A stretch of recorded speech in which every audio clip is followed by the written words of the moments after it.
ground it up and then deposited it somewhere else.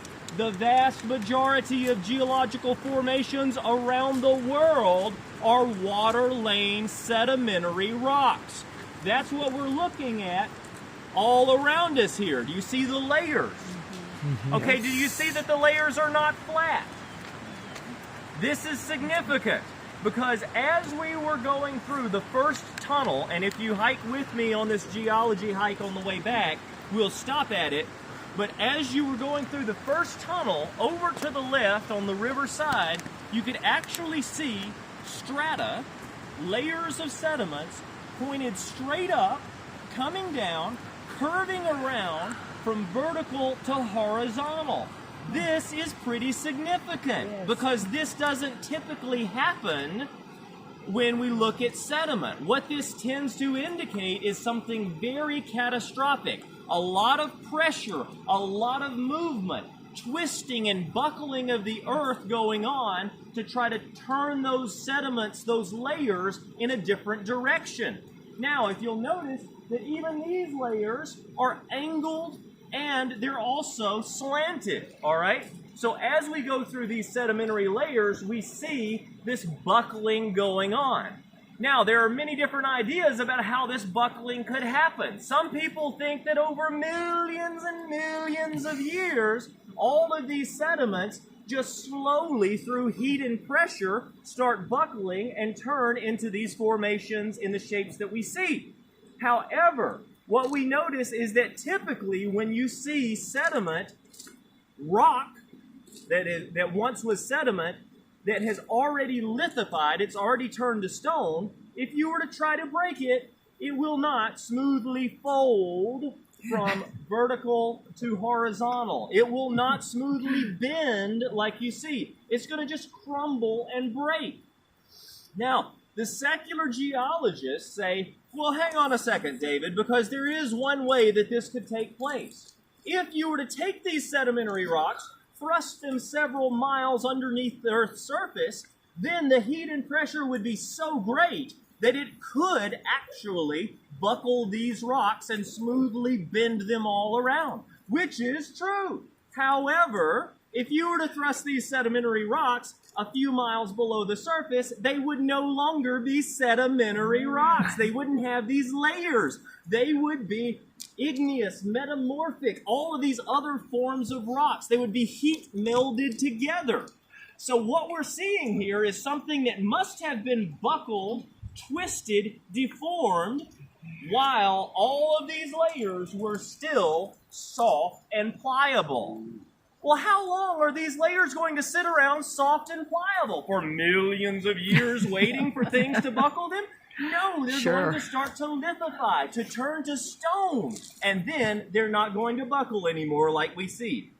What this means is that this entire cliff that we see must have been laid down within a period of months, days, maybe even hours of soft sedimentary rock laying in catastrophically, one layer after the other layer after the other layer in tsunami-like waves. And then, before they completely hardened, all of this was twisted and buckled and turned up like we're going to see down the tracks. Now, what's interesting to note is that we are in Cambrian rock here. Say it with me. Cambrian rock. All right, Cambrian rock is somewhat of a mystery for most geologists, paleontologists, and biologists. Because in Cambrian rock, we have something known as the Cambrian explosion. The Cambrian explosion is an area where life suddenly bursts into the scene. Fully formed, fully functional life forms. All of these sea creatures. And nobody knows how they got there. Nobody except those of us who have the historical records that tell us that there were creatures living on the bottoms of the pre-flood ocean world that then, when the flood came, there would have been massive underwater mud flows and catastrophic waves that would have buried those creatures quickly at the very bottom. That is the reason that we see creatures fully formed, fully functional, all major body plans and types in the very first layers of rock that we can possibly see in the geological record. That's the Cambrian. Fast forward about 2 miles this direction, and I actually hiked out that way, and we start to get into non-sedimentary. You see the tiny little layers that you can see in this right here? You start actually to get into Precambrian rock. What is Precambrian? Well, Precambrian are things like granite and schists and all of these other types of material that are extremely hard, but they are not sedimentary. They're melded together with heat. Those are the basement layers of the earth, the first layers that God would have formed when he made dry land on day 3. So then these sedimentary layers are overlaid over the top of the Precambrian layers just down the road, except it's not over the top. It's all angled at this point, just like this, right? That's the only way we can see that on a flat surface, is because these layers are angled. We finally get back to the moment where we hit basement rock. Well, directly on top of that basement rock of Earth are these first sedimentary layers. These are the first judgment layers of the Earth. These are flood layers. So, only a few miles back this way, but the train can't get that far, you can actually put your hand on pre-flood basement rocks, granites, and then just a few feet away, you can put your hand on the first flood layers. This is an amazing thing, and Doe River Gorge is a beautiful piece of property. I've only been able to do this on a few occasions. Down at the bottom of the Grand Canyon, you can do that, put your hand on both.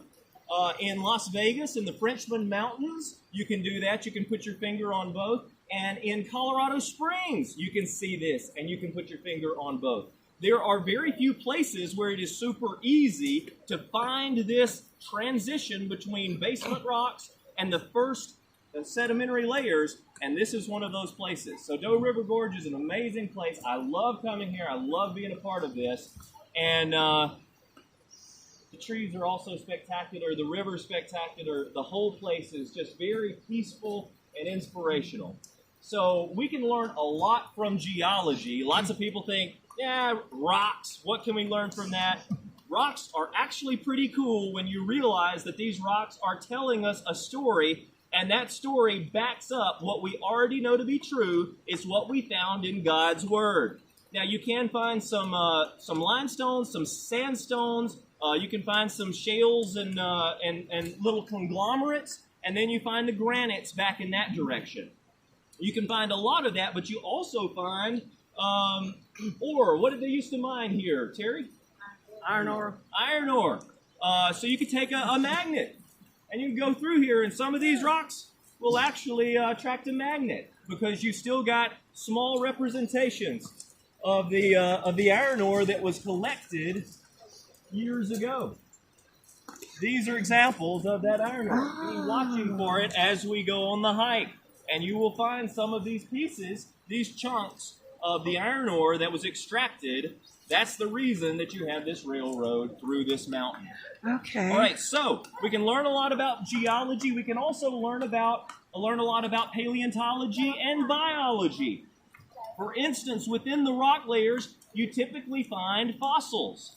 Now, in Cambrian rocks, sometimes you can find trilobite fossils. Sometimes you can find trilobite trackways. Sometimes you can find a great number of different creatures, and those are typically found in these types of rocks. So keep your eye out for any fossils that you might find along the hike.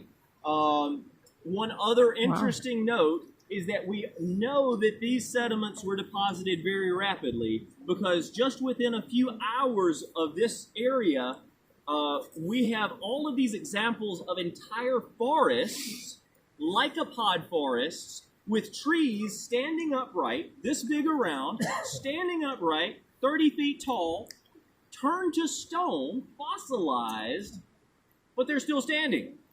How long is a tree going to sit there, stand up straight, waiting for dirt to form around the base and turn it into a rock?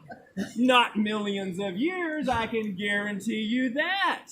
But even the secularists will admit that those types of things, when we find these trees going through multiple layers of rock, just like we see, that had to have been a catastrophic event. They said, well, at the very least, it must have been a devastating local flood. But again, the key here is that we find these things in Tennessee, in my backyard. We find them in Nova Scotia. We find them in Germany. We find them in Scotland. We find them all over the world. So if we're finding these things all over the world, maybe it wasn't just some local flood, but instead a catastrophic event that was described in the book of Genesis, the flood of Noah's day. All right, we're going to take a hike here for those who want to. Those who don't can ride back on the train.